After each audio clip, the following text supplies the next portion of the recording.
By definition, a drug is anything that alters the normal course of body functioning. A psychoactive drug is something that not only changes the way the body works, but also alters the mood, emotions, and psychological process of the brain. Alcohol, being a depressant drug, changes the physical body in many ways. It starts to slow the heart rate, it slows breathing. It can even put various body systems to sleep, causing them to stop functioning for a period of time. As alcohol depresses the brain, it not only causes changes in the physical activities of the brain, but by causing such depression, it actually causes a change in your feelings, in your emotions, and in your ability to rationally think. Hey, what's up, guys? Welcome back to the Recovery Couch.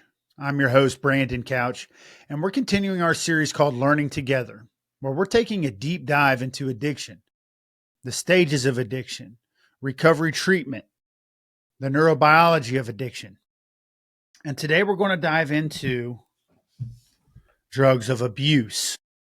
But before we do, let's have a quick word from our sponsor. The Recovery Couch is brought to you by JB Davis at South Dayton Toyota. For integrity, service, and unbeatable deals, ask for JB in South Dayton Toyota and tell them the Recovery Couch sent you. The Recovery Couch is also brought to you by Greg Swartz at Remax Victory and Affiliates. Whether you're buying or selling your home, Greg brings heart, hustle, and honesty to every deal. Call Greg at 937-477-8975 today. The Recovery Couch is a true story media production where we focus on bringing real stories and raw redemption to the spotlight.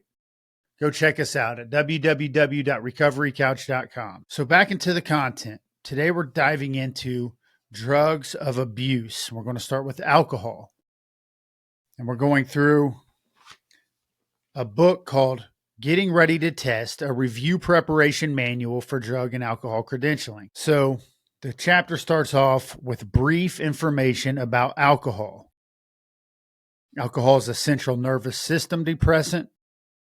It is the most abused drug in our society, past, present, and probably future. It can cause intoxication, unconsciousness, and in some cases, death. It is as potent as many of the illegal drugs and can be potentially fatal when mixed with other drugs. Drinking and driving are a particularly dangerous mix. Impairment occurs well before the point of legal intoxication. Alcohol can cause severe damage to a developing fetus, and alcoholism is a very treatable disease. The facts on alcohol: it's the most widely used, most widely accepted drug known to mankind, past, present, and future. It's the simplest of all the psychoactive drugs as far as the chemical compound is what it's saying. C2H5OH is the chemical compound, which is the most basic elements in nature: carbon, hydrogen, and oxygen. It's also known as ethanol, ethyl alcohol, or ETOH. Alcohol is a depressant drug similar to the anesthetic drug ether. If you were to take two molecules of ETOH and heat, you would be left with the compound C4H10O, which is ether. So if you double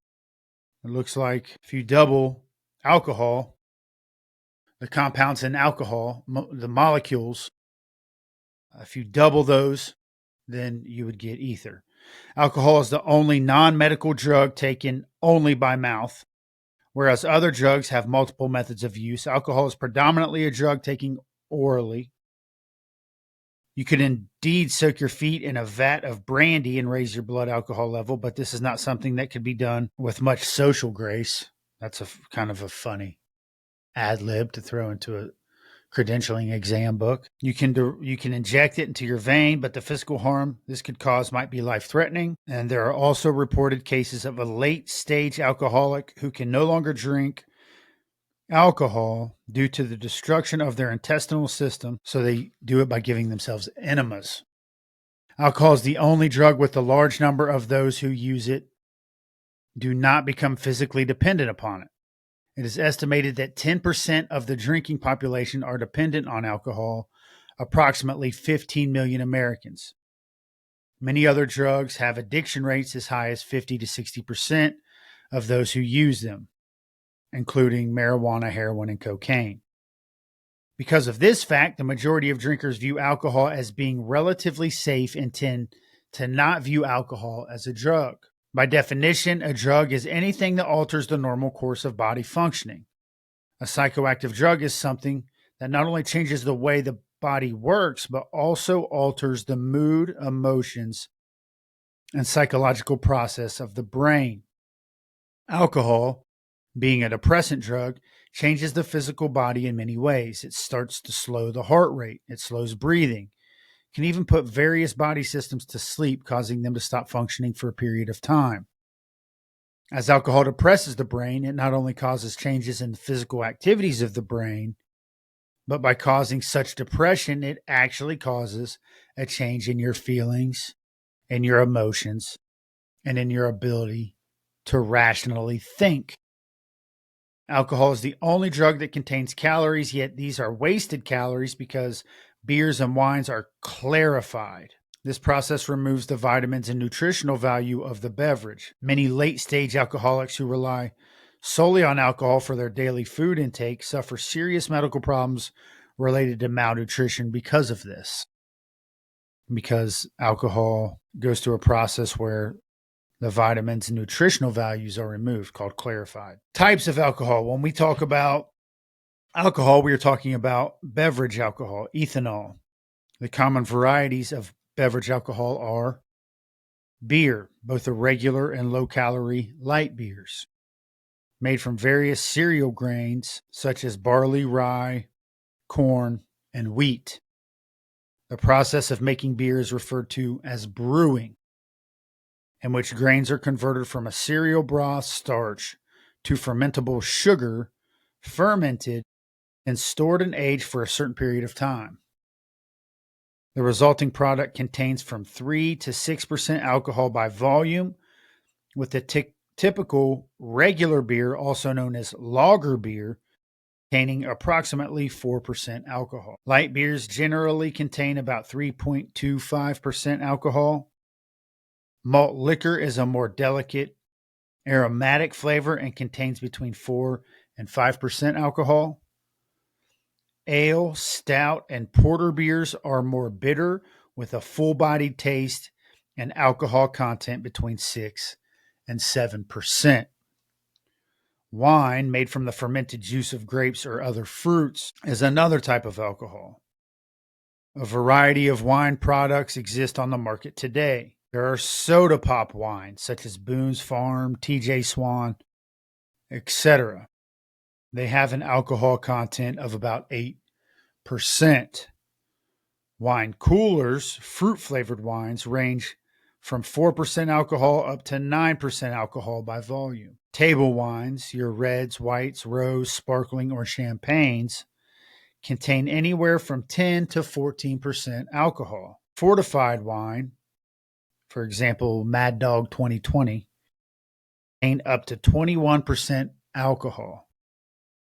Dessert or cocktail wines like sherry, port, Madeira, vermouth range from 15% to 24% alcohol by volume. And that is because they add neutral distilled spirits or brandy to the table wines. Some of the cheapest table wines manufactured in Europe, may also have alcohol concentrations of up to 24% by taking wine and fortifying it with distilled spirits or some other form of alcohol, most commonly methanol or wood alcohol. Then there are distilled spirits. These are made from a variety of fermented mixtures that are heated in a still.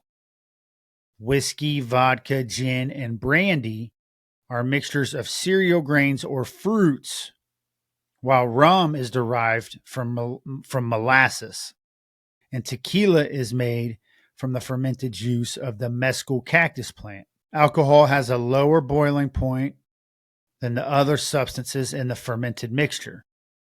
It boils off first, the vapors are then collected, cooled, and condensed. These distilled fluids have a relatively high alcohol content, along with some water and flavors from the fermented mixture.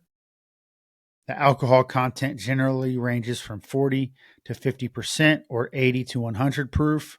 To figure out a proof, you just double the alcohol content. That gives you your proof. And no distilled beverage can be 100% pure ethanol because alcohol is so toxic, it will dilute itself with water from the air around it at about 98% pure. So that's relative for probably moonshiners who try to make the most pure alcohol that you can get and sell it on the black market, which is illegal. If you hear them say that theirs is 100% pure, that's impossible because it's so toxic that the air itself will dilute the alcohol, and the highest quality that a pure distilled alcohol or spirit can be is 98%, just scientifically. So for those who have justified alcohol as being socially acceptable, it is. It's probably the most socially acceptable psychoactive drug substance in the world. It's legal for people 21 and up. But as we just learned in this chapter, alcohol is created just like drugs are created. You can't say, well, cocaine comes from a cocoa leaf. Well, it goes through a process, a man-made process at that, where they have to ferment the fruit, or they have to distill the spirits, or they have to mash the grapes and ferment the grapes into the mashed grapes into wine. These are man-made processes that have created these psychoactive drugs, which is the case in almost every single one of these drugs, I think, aside from marijuana, which is kind of the mystery that I've heard discussed so often in so many circles about, like, why did God put the marijuana seed on the plant, or seed on the earth? Was it for consumption? Who knows? I don't want to condone. That's not what I'm condoning, but it's the only psychoactive drug that we're going to discuss throughout these drugs of abuse that didn't originally go through a process of becoming man-made. So I want to keep these episodes short. Today was a discussion on alcohol. Alcohol is frequently misused. Alcohol is easy to gain a dependence and an addiction on. Alcohol has serious effects on the body, especially the liver. Alcohol has serious legal ramifications. If you're drunk on alcohol publicly, you can get public intox. If you're drinking and driving, you can get a DUI. Alcohol as a business is big business. Americans on average are spending in excess of $98 billion on beverage alcohol and bars, taverns, restaurants, and takeout stores. So it's going to affect you financially. Beer is the most popular form of beverage alcohol, followed by wine and distilled spirits. Percentages of beverages consumed are as follow. Beer is 46% of all consumed alcohol. Wine is 17%. And distilled spirits are 37%. Yeah, I think that adds up to 100%. If not, the book's wrong. Acute effects on alcohol absorption. Once alcohol is swallowed and enters the stomach, the process begins. Even though it contains calories, alcohol requires no digestion and passes readily through the walls of the stomach, where tiny blood vessels pick up the alcohol. And approximately 20% of the alcohol consumed enters the blood in this fashion, while the rest must pass through the stomach into the small intestine to be absorbed. When you're mixing drinks with pop or another non-alcoholic beverage, that dilutes the alcohol, slowing the absorption. Food in the stomach delays absorption, but this in turn may mean that the peak blood alcohol concentration won't be reached for several hours. The way alcohol is distributed is once it reaches the bloodstream, it then travels to all body parts. Organs with higher concentrations of water or dense networks of blood vessels and a richer blood supply, like the brain, kidneys, liver, and lungs, reach the same blood alcohol concentration of the blood very rapidly. Intoxication occurs as the BAC increases faster than the body can remove alcohol from the blood. The blood alcohol concentration remains at a peak until equilibration occurs, which is the equal distribution of alcohol to all body tissues. Body water is the key to an increasing BAC, blood alcohol concentration. The more body water, the more dilute the alcohol, the lower the rise in blood alcohol concentration. So the more hydrated that somebody is that drinks alcohol, that is the primary way to being hydrated is how you keep your blood alcohol concentration down if you drink alcohol. I think the myth is that a belly full of food, but the myth's busted in scientifically because a belly full of food only delays the peak of your blood alcohol concentration, while being hydrated is what will lower the rise in your blood alcohol concentration. The elimination of alcohol. Alcohol is a toxic product. The LD50, which means lethal dose of alcohol, is between 12 to 9 ounces of pure alcohol, the equivalent of about a fifth and a half of 80 proof spirits or a case of beer. That's the lethal dose. The body will begin to eliminate it immediately upon intake.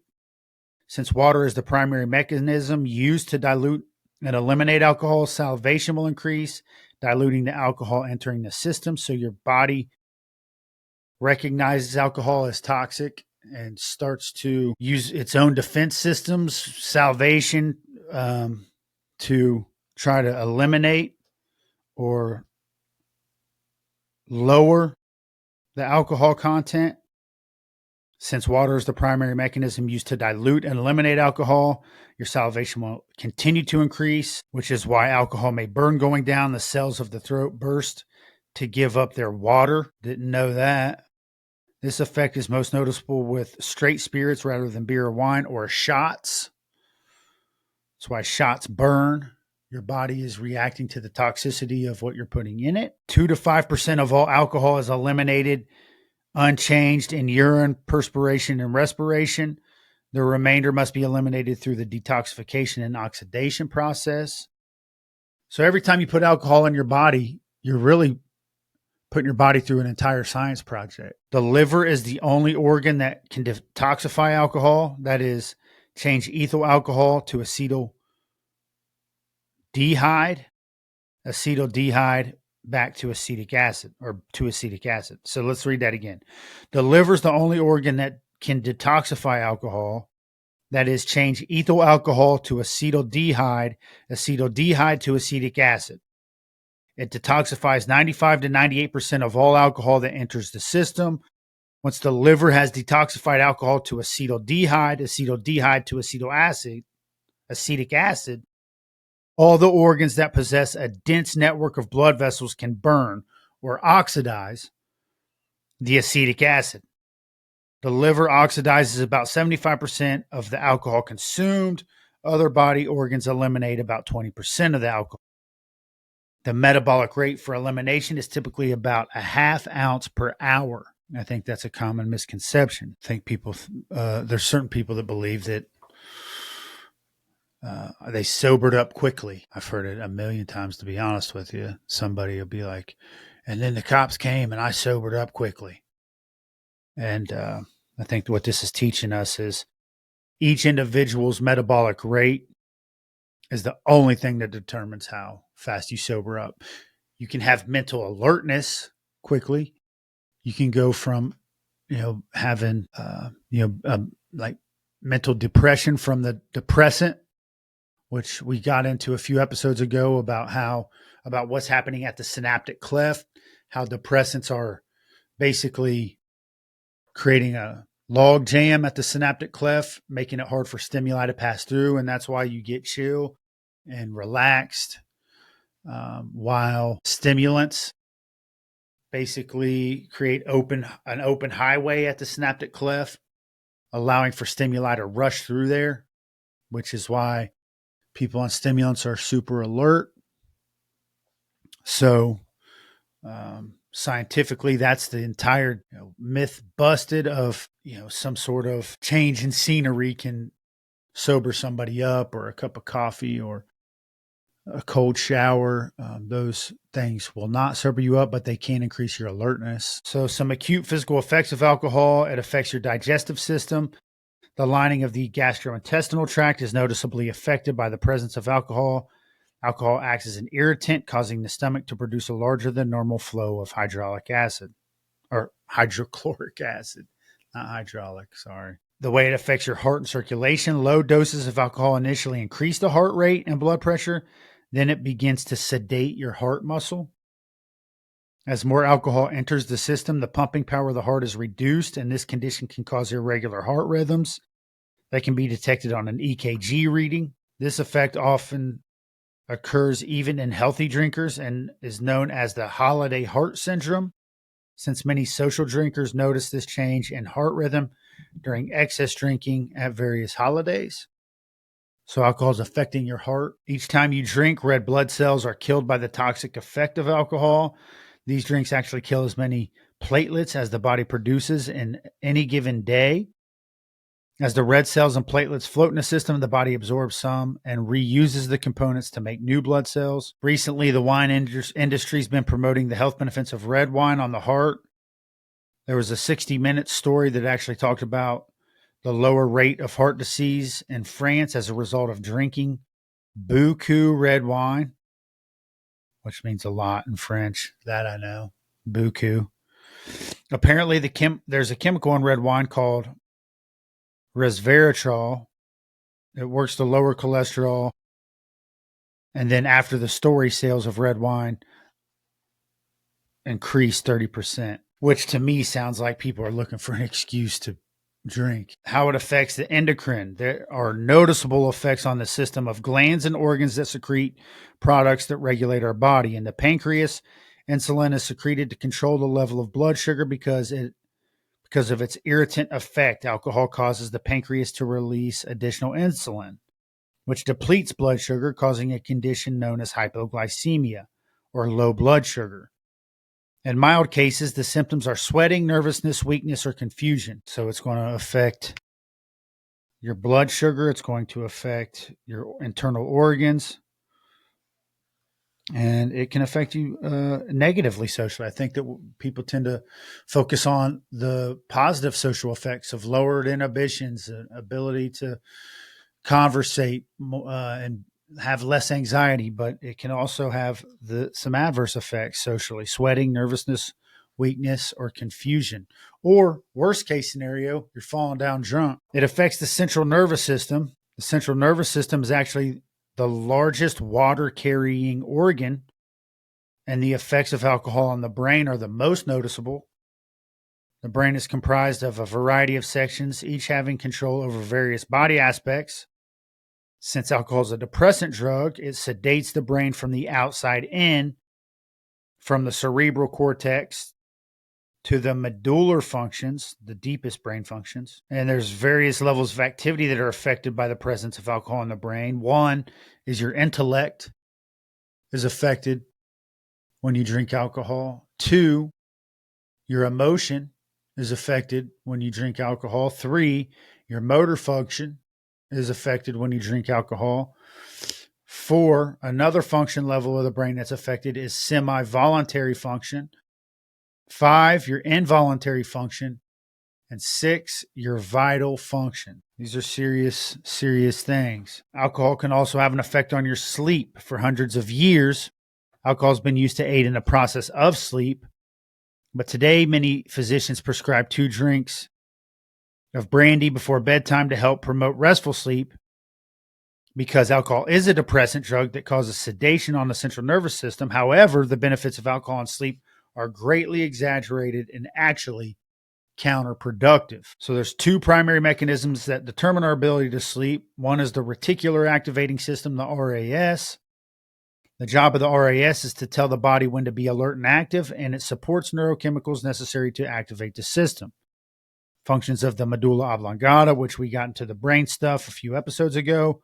And the RAS is our internal clock that knows when we need to wake up and be active and for what period of time we need to maintain this activity. So for anybody who's ever said, my internal clock woke me up at 4 a.m., well, that's actually your reticular activating system. Throughout the day, the same system, the RAS, it's triggering messages to the brain that keep a steady flow of energy to help keep our bodies working.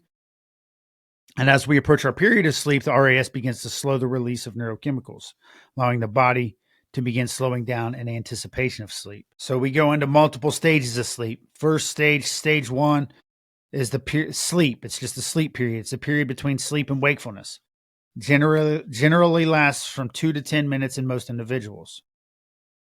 This stage makes up 5% of our total night's sleep.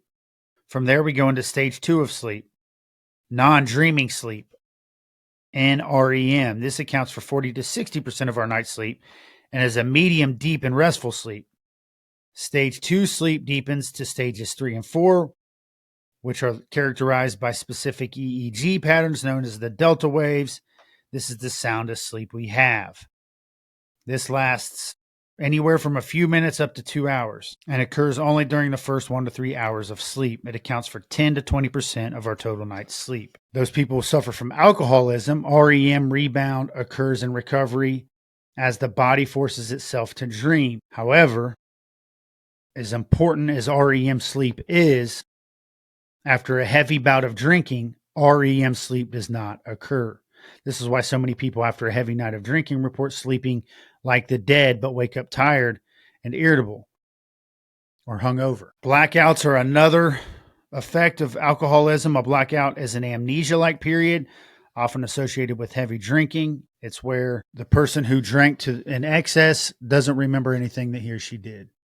And they'll say it in terms like, last night I blacked out. And then the hangover. The hangover is a familiar after effect of overindulgence of alcohol that causes fatigue combined with nausea, upset stomach, headache, thirst, depression, anxiety, general malaise, sensitivity to sound, and ill temper. Hangovers are not fun and they aren't very well understood. What was that movie, A Beautiful Mind, where Russell Crowe's character said that a hangover was the lack of water in the body for the body to be able to produce the Krebs cycle or something like that. I always thought that was true. I don't know. Maybe it's a movie. Hangovers suck. Let's just put it that way. You don't want one. How do I know? You're watching The Recovery Couch. So that's all we're going to really dive into with alcohol. Because it's so socially accepted, many people believe that it's not very serious as far as the health concerns, and it's not approached as cautiously as it should be. Alcohol is a very serious psychoactive drug that has very serious effects on the body, not just when it's consumed, with your motor skills and things of that nature, but it's having a serious effect on your internal organs, specifically your liver, and the long-term effects can be deadly. And if you indulge in excess, the results can be deadly as well. So thank you for tuning in to this episode of The Recovery Couch. Hope you enjoyed the content. We're going to continue to dive deeper into drugs of abuse. Until then, if you want to hear my story, go check out my book, Step Forward Journey Through Addiction. It's out now, every book retailer you can imagine, or just go to the link in the bio. I have a link in every single bio that you can see this on. Whether it's on my social media accounts, YouTube, Spotify, go to the link in the bio and pick up the book, read it. I'm getting great reviews on it, which means the world to me. And look out for our newsletter. If you're interested in getting signed up for the newsletter to see what we got going on, go to recoverycouch.com, www.recoverycouch.com, and send us your email address and we'll get you on the newsletter. And just keep you posted on all the lives that we're touching, the hearts that we're touching, and it's the good that God's up to in this mission of recovery. And check us out on Recovery Couch Inner Circle, which is a Patreon page. Become a member. You can get live bonus content, question and answer sessions, and some just exclusive content only to the members who go onto the Patreon page. Until then, remember that you always have a seat right here on the Recovery Couch.